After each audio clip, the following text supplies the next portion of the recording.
2 spoon போதும். Lion date syrup, இதுல iron, fibre, vitamins, நோய் எதிர்ப்பு சக்தி அதிகமா இருக்கு. Lion date syrup.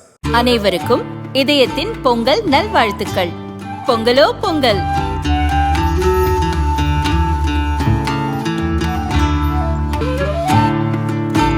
அனைவருக்கும் இதயம் மந்த்ராவின் பொங்கல் தின நல்வாழ்த்துக்கள். பொங்கலோ பொங்கல்.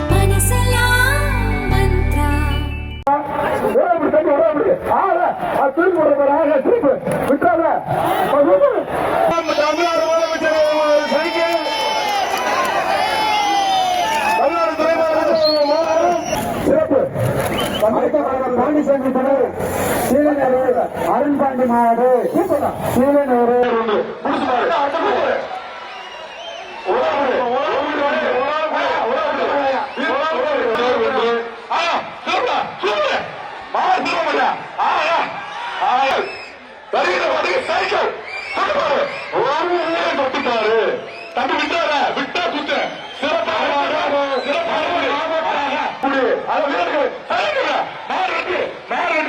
உலக புகழ்பெற்ற மதுரை பாலமேடு ஜல்லிக்கட்டு காலை முதல் விறுவிறுப்பாக நடந்தது.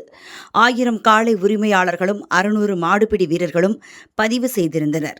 மருத்துவ பரிசோதனை மற்ற சம்பிரதாயங்கள் முடிந்து 824 காளைகளுக்கு அனுமதி வழங்கப்பட்டது. 465 வீரர்களும் களம் இறங்கினர். ஒவ்வொரு சுற்றிலும் 50 வீரர்கள் இறங்கினர். மொத்தம் 9 சுற்றுகள் நடந்தன. வாடிவாசலில் சீறி வந்த காளைகளை தீரமுடன் திமிழ் தழுவி வீரர்கள் அடக்கினர். சில காளைகள் களத்தில் நின்று விளையாடின. வீரர்களை நாலாபுறமும் தெரிக்கவிட்டு ரசிகர்களை குஷிப்படுத்தின. இந்த முறை வழக்கத்துக்கும் மாறாக பெண்கள் அதிக அளவில் காளைகளை அவிழ்த்தனர். அந்த காளைகளை வீரர்களால் பிடிக்க முடியவில்லை.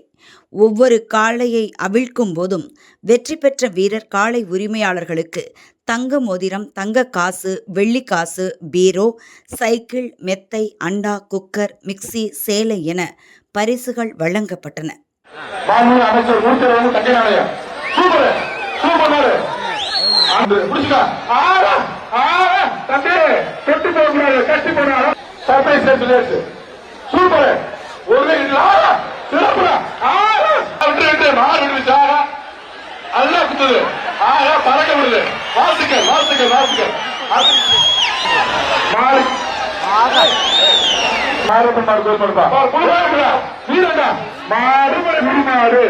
ஒன்பது சுற்றுகள் முடிவில் சிறப்பாக ஆடிய மாடுபிடி வீரர்கள் 23 பேர் இறுதிச் சுற்றில் பங்கேற்றனர்.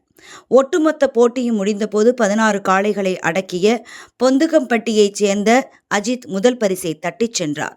அவருக்கு முதல்வர் சார்பில் பரிசாக கார் வழங்கப்பட்டது.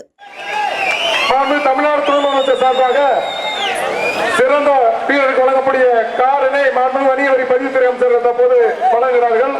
பொதும்பைச் சேர்ந்த மாடுபிடி வீரர் பிரபாகரன் 2வது பரிசை பெற்றார். அவருக்கு பைக் பரிசாக வழங்கப்பட்டது. நாமக்கல்லைச் சேர்ந்த மாடுபிடி வீரர் கார்த்தி 11 காளைகளை அடக்கி 3ஆம் பரிசு பெற்றார். ஒட்டுமொத்த காளைகளிலும் மதுரை குலமங்கலம் ஸ்ரீதரன் காளை சிறந்த காளையாக தேர்வானது. துணை முதல்வர் சார்பில் காளை உரிமையாளருக்கு டிராக்டர் வழங்கப்பட்டது. மாடுபிடி வீரர்களில் முதல் 2 பரிசை பெற்ற அஜித், பிரபாகரன் 2 பேருமே 16 காளைகளை அடக்கியிருந்தனர். குலுக்கல் முறையில் அஜித் குமாருக்கு முதல் பரிசு வழங்கப்பட்டது.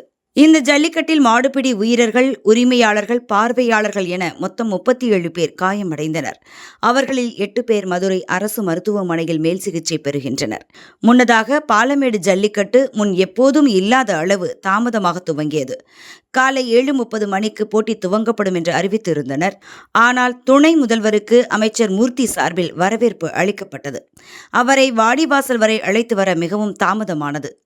நீண்ட நேரம் ஆகியும் போட்டி துவங்கப்படாததால் ரசிகர்களும் ஊர் மக்களும் டென்ஷன் ஆகினர். ஊர் மக்கள் தகராறு செய்ததால் கலெக்டர் போட்டியை துவக்கி வைத்தார். 2 மணி நேரம் தாமதமாக 9:30 மணிக்கு போட்டி துவங்கியது. அதன் பிறகுதான் உதயநிதி வந்தார். பெயருக்கு பச்சை கொடியை காட்டினார்.